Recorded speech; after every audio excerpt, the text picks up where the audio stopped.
We listen, we don't judge. We listen with no judgment. Indaba ka-Anonymous osibhalele namhlanje ifundeka kanje. Kunzima ukuba i-stepmother sengane etotoswayo. Ngiyabingelela kuwe dadewethu nakumphakathi wala ekhaya. Ngino-baby daddy uyasebenza nami ngiyasebenza. Sinezingane ezimbili, umfana nentombazane. Izingane zihlala ekhaya kaBaby nomamezala. Ngingasho nje ukuthi kushoda umkhehlo kuphela bese ziyawushaya, sengisho umshado. Kusho ukuthi-ke bengizihlalela emqashweni wami kwase kuba isinqumo sakhe-ke uBaby ukuthi sihlale ndawonye. Angifuni ukuqamba amanga, ngangingathandi ukuyohlala naye ngoba nginqena ukuthi solokhu sixabana mhlampe ngize ngibone nokuthi uyajola. So nje yonke lento yangincenisa kodwa-ke wangincenga-ke ngavuma. Ngamuva-ke ngayohlala naye, cha yonke into ibihamba kahle bandla, siphethane kahle. Noma phela kuba khona lokuxabana kwama-couples kodwa bese-right. Since-ke enemoto besiya kabili ngenyanga kubo siyobona abantwana ngoba akukho kude neTheku. Ajabule-ke nomamezala. Ngiyamthanda loya mama bakithi, angifuni ukungasho. UBaby-ke unengane ngaphandle engamthola evele enayo eyentombazane ina-15 years. Ihlala ekhaya konina, ngiyayazi bandla wangitshela ngayo futhi uyayisupporta. Kuthe ngonyaka ondlule yenza ugrade 10 yafeyila. Uyise wayo-ke waba nokuyithethisa ukuthi usungaze ufeyile ngoba wena ubuphasa ngamalengiso kuma-classes angaphambilini kujikephi manje. Ingane yasho-ke ukuthi ayihleli kahle komalume, that is why ifeyila. Kusho ukuthi-ke sase sibonisana ukuthi okungcono asiyithathe iyohlala nomamezala ekhaya. Hhayi-ke siyitshele ingane ukuthi isizohamba iyohlala emzinyathi nogogo kubo kaBaby. Hhayi, ingane isho khona ukuthi ngeke ikwazi ukuyohlala emakhaya futhi yona ifuna ukuhlala nathi la emqashweni. Uyise athi angeke ukwazi ukuhlala lana ngoba kukhona umamncane wakho, esho mina, futhi sihlala ku-2 room. Ingane-ke ingayizwa leyo, ithi yona izoba kahle uma ifunda eThekwini. Hhayi-ke kusho ukuthi egcina evuma-ke uyise wayo ukuthi izohlala nathi. Hey, lasigila i-2K, ngithi lasigila i-2000. Ifike-ke ngoJanuwari ingane ne-remove letter lasesikoleni. Ngihambe nayo ngiyoyibhalisa, sifike kuthiwe kugcwele manje sebamukela ugrade 8 kuphela. Ngincenge-ke eze eyivume uprincipal, ngithi into eyayijabula sesibuya ihamba ixhumaxhuma isho khona ukuthi izonyisa.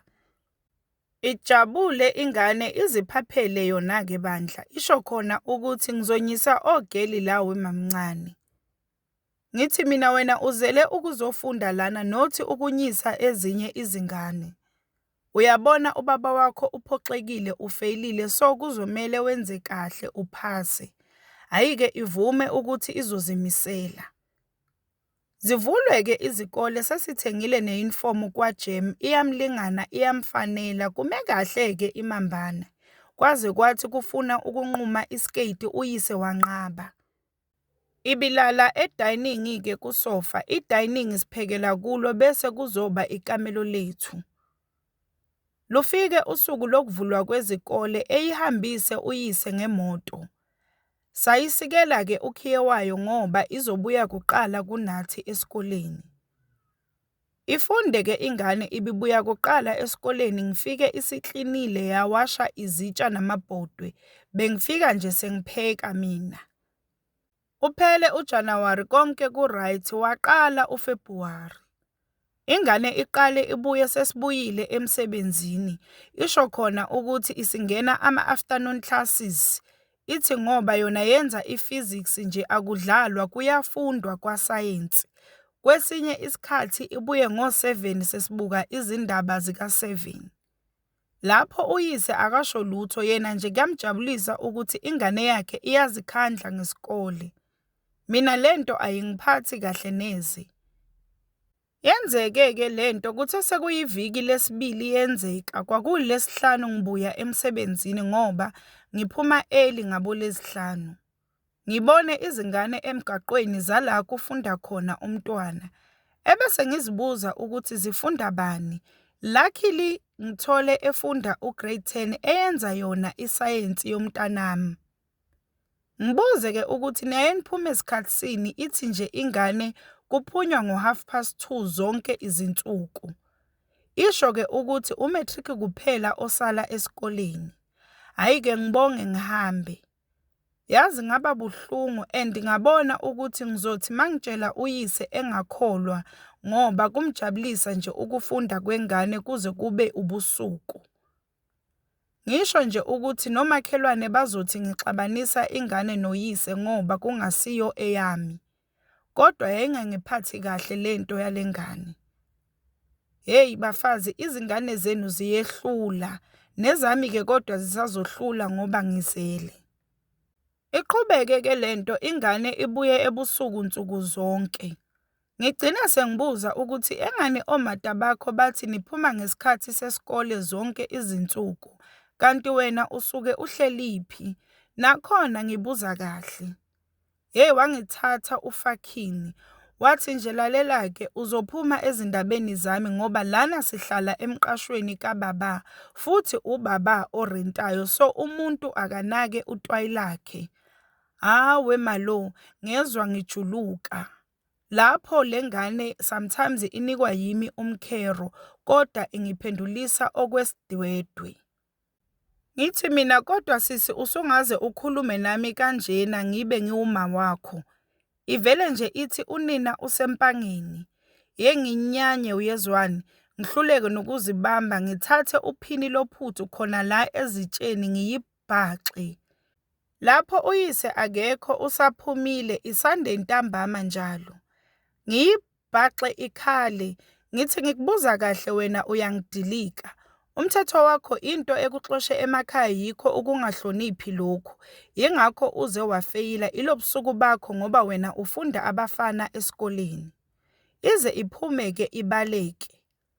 Efike uyise ngabo 6:30 ethi engena nje athi uphi unana, phela uyayiteketisa. Ngimtshele-ke sonke istory nalesi sama-afternoon classes. Ngibone nje ukuthi akayizwa lento, esho khona ukuthi ngingezwa ngezinye izingane mina ngoba ngimdala bengingayingane esikoleni ngiyobuza othisha ngograde 10 ophuma late. Ngizothini-ke mawukuthi baphuma late vele? Weshwele, ngibone nje ukuthi ngiyalingwa-ke manje simakade. Ngibone ukuthi ayingangami-ke lena makunjena. Yazi lo muntu besihleli kahle naye, manje ngiyabona sesongazwani ilengane ngoba uyayivuna. Ebese ephuma-ke ethi uyoyibheka, kusho ukuthi ayibheke emva kwendlu lutho ingane. Kwakuqala uMarch njalo ngalezo inkathi. Ethi-ke asiphume soyibheka komakhelwane mhlambe ibalekele khona. Sikhiyeke umnyango sihambe beyilandule bonke omakhelwane. Ngisho ukuthi uyangiphelela-ke umendo manje, yazi ngizisole ukuthi ngiyishayeleni ingane. Ngoba ukube angiyishayanga ngabe sisendlini. Kushaye u7 ingane ayitholakali. Iqale le ndoda ithi sithole nje ifile ingane yayo ngizoyipheka ngiyidle. Asho khona ukuthi vele kade wabona ukuthi angithandi lengane izohlala nathi, manje sengiyayishaya kwayena engakaze ayibeke isandla. Hey ngibe buhlungu, and into engangiyithandazela ukuthi Jehova ngicela ibuye iphila lengane bese ngibopha amasakane ami ngiye emqashweni wami ngibashiye bobabili.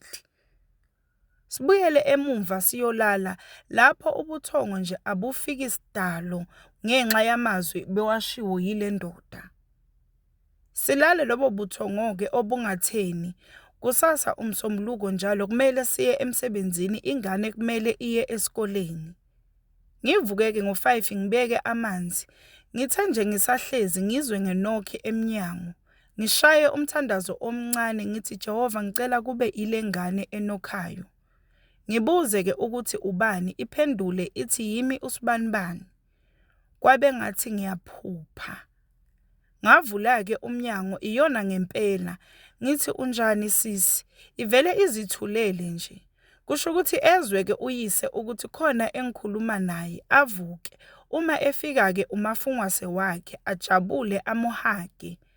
Ngithi nje ngiyaxolisa sisi ngokukushaya, bengithi ngilungisa iphutha. Avele nje athi uyise, save it mfazi. We babo, ngiyalingwani. Ayibuze-ke ulalephi nana. Aphenduleke unana wakhona.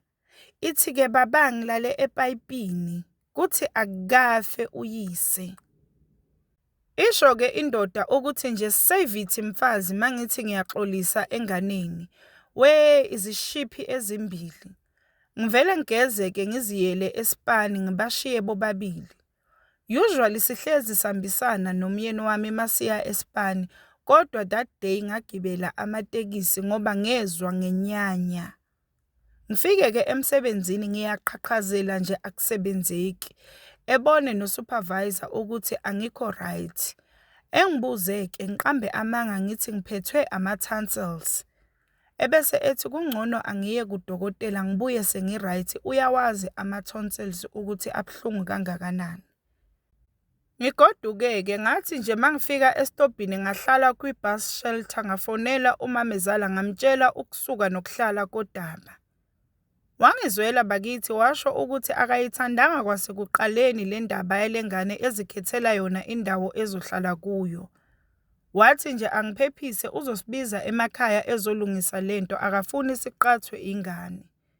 Ngathi ngiqeda ukukhuluma naye ngabheka eMaribank kudokotela wanginikeza u3 days. Ngasuka lapho ngayofuna indlu eSiphingo. Sekusemini njalo wangibhekisa umzala wami umqasho. Luckily ngawuthola ungu700 u1 room. Lapho uMachi usephakathi, kodwa ngathi ngiyakhokha ngoba ngithole nje indlu kuphelelisiwe. Ngahamba-ke ngaya endlini la sihlala khona nale ndoda nalengane ngafike ngaqoqa zonke izimpahla zami zokugqoka. Lapho emqashweni omusha angikathengi ngisho ibhakede. Ngathi nje sengiyoboleka kumzala ngoba useduzane angisafuni ukuba la. Ngiqoqeke izidwedwe zami endingathatha okokugqoka kuphela ngathi nje ngiyozithengela okwami ngoba ngenkathi ngimuva out emqashweni wami ngakudayisa konke okwami ngoba indoda yayinakho konke endlini, i-microwave nje kuphela engafika nayo kanye nezingubo zami-ke. Ngaqeda-ke ngarequesta u-Uber wafika wazongilanda nezikhwama zami ngashaya ngachitha. Ngafika emqashweni wami omusha ngadiliza izimpahla zami ngahamba ngayothenga umbhede, istofu, amabhodwe kanye nobhaskidi nendishi. Ngathi nje okunye ngiyobuye ngikubone bakithi. Ngabuya-ke ngasetha endlini yami. Kwathi ntambama nje kushuthi indoda-ke isibona ukuthi angibuyi esipani yafona yathi kanti ngikuphi. Ngathi ngisemqashweni wami omusha sha. We wathi ayisuka unamanga mama. Ngathi vula i-wardrobe. Wangayidrobha ifoni wavula wabona-ke ukuthi ngimuke ngempela. Ayike esebuza isizathu sokuba why ngihambile ngibashiyile warawara sesingaze siqathwe ingane. Ngathi nje nginishayisa ngomoya ngoba mina ngiyabona angisathandeki endlini, orooms abami abasangikhulumisi. Esho-ke ukuthi ucela ngibuye sizokhuluma. Ngathi nje cho isiyohlangana ekhaya ngeweekend. Abuze-ke ukuthi ngikuphi uzoza yena. Ngangamtsheli-ke ngathi nje akangiyeke ngisaphethwe ikhanda after idrama engindlule kuyo. Ngaqeda-ke ukukhuluma naye ngaziphuzela amaphilisi wami we-allergics. Ngalala, ngalalisa okosana oluncane into ebese ngingayazi. Kwathi-ke ngosuku lwami lokugcina engilinikwe udokotela, ngafonela umamezala ngamtshela ukuthi ngimshiyile umntana wakhe nomzukulu wakhe sengihlala ngedwa manje. Asho-ke ukuthi yazi nje undodana uzozisola ngale ngane eyiqanda kanjena. Zaqhubeka-ke insuku yafika iweekend saya ekhaya nakhona asikhulumanga into nje etheni. Ngasho nje ngathi ngisadinga isikhathi sokuphumuza ikhanda. Kuthe nje ekuhambeni kwesikhathi ingane lena-ke uyise wathola ukuthi ithandana nobhuti wakamakhelwane. Niyacabanga ngenkathi ibaleka ebusuku yahamba yayozivalela nalo bhuti endlini yomuntu ona-35 years.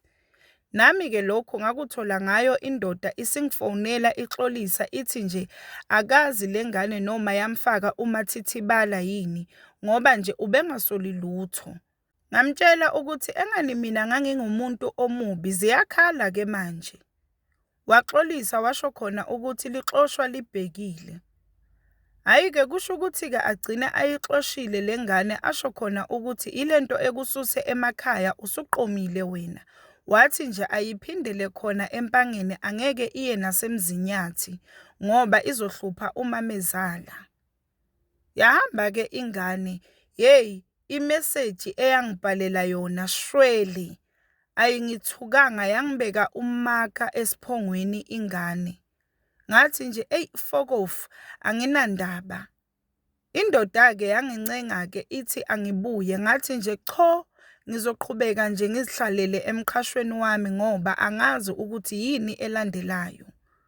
Kuthi nje phakathi noMeyi bamfonela empangeni kwathiwa ingane imithi isisu isikhomba eThekwini. Lapho-ke nganginaye ngalelo langa ngenkathi kungena lelo cingo. Wabuza ukuthi uthi ingane eyaphi?